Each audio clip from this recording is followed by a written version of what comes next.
Lift weights effectively. Maybe you're sick of being a 98-pound weakling. Maybe you have a sports injury that needs rehab. Maybe you want to build bones of titanium or buns of steel. Or maybe you just want to do one of the best activities for getting lean and strong. In any case, you've finally gotten enough courage to go into the free weights section of the gym. Now what? How do you make sure that you're getting the most bang for your buck? Choose free weights over machines wherever possible. Your body is meant to move freely, in 3 dimensions, not strapped into a machine that only lets you move your pinky finger.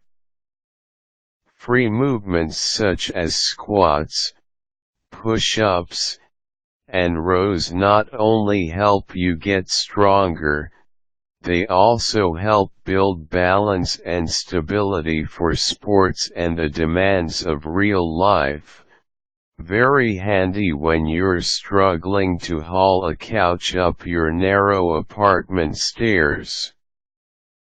If you must use a machine, the adjustable cable station machine is a good option. The adjustable cable station machine is one of the few pieces of equipment that's useful, especially if you can adjust the handle attachment position to any height. Some machines only allow you to clip handle attachments to the top or bottom position. Start small, and focus on technique. Free weights come in all sizes from soup cans to big heavy plates and barbells. You don't need to leap into a 300-pound squat on your first day. Focus on learning the movement properly, and practice doing it correctly. A great site with plenty of helpful exercise pictures and descriptions is xrrx.net. http://www.xrx.net. Start with a few sets and build up your endurance. Beginners should start with 1 to 2 sets per exercise, 1 lighter warm-up set plus 1 heavier working set is good, 12 to 15 reps per set. Using lower weights and higher reps at this point helps condition the joints and teach exercise technique. After 6 months or so, feel free to start going a little bit heavier and adding sets. Use a full range of movement. Part of good technique involves taking the joints through a full, natural range of motion.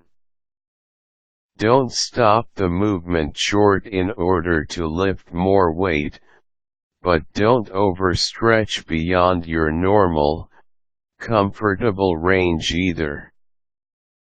Do exercises that work many muscles at once. Don't waste your time with a bunch of little tiny exercises that only work a muscle or two.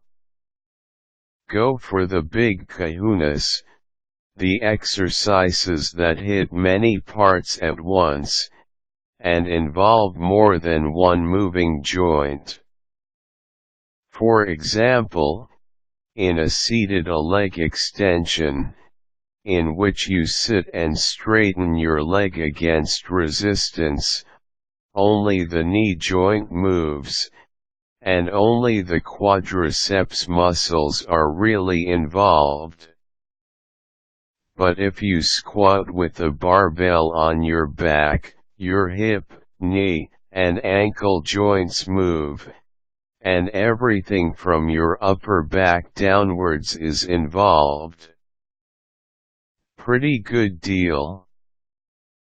Good compound exercises include squats, deadlifts, presses, such as overhead presses, incline bench presses, and push-ups, rows, and pull-down/pull-ups.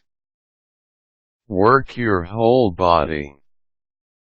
Don't focus just on a few parts. Biceps curl and bench press, boys. You know who I'm talking to. Rest between sets. Organizing exercises in a superset or circuit helps save time.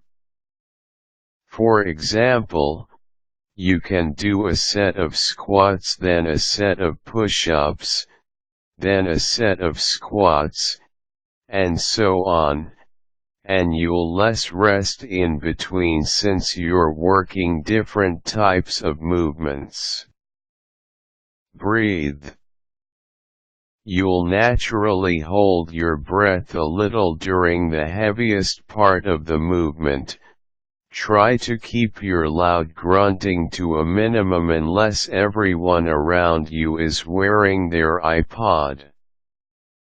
This is quite natural, and helps keep your midsection stable so that you don't collapse like a wet noodle. But don't hold your breath for longer than a few seconds. Exhale as you come to the end of the rep. Avoid taking a weight set to failure if possible. Failure occurs when you are truly, positively, even at gunpoint unable to lift the weight one more time. Complete each set so that the last rep's form is as good as the first, and leave a rep or two left in the tank. This will help you recover faster and lower your risk of injuries. Avoid injuries. Check your ego at the door. Think of weight training as a long-term project. Be smart and be safe. Use common sense. Warm up with moderate cardio and practice sets. Warm up with a few minutes of moderate cardio, and then practice the weights movements, taking the joints gently through their range of motion. Do a warm-up set or two with lighter weight before attempting something heavier. This prepares the body for the loading as well as the movement itself. Save most of the stretching for after your weights workout. Static stretching, i.e. the standard stretch and hold type stretching, has been shown in lab studies to weaken muscles temporarily. Contrary to common opinion, stretching before a workout doesn't decrease the risk of injury or post-workout soreness either. In some studies it even increased both of those things. Save your main cardio workout for after weights.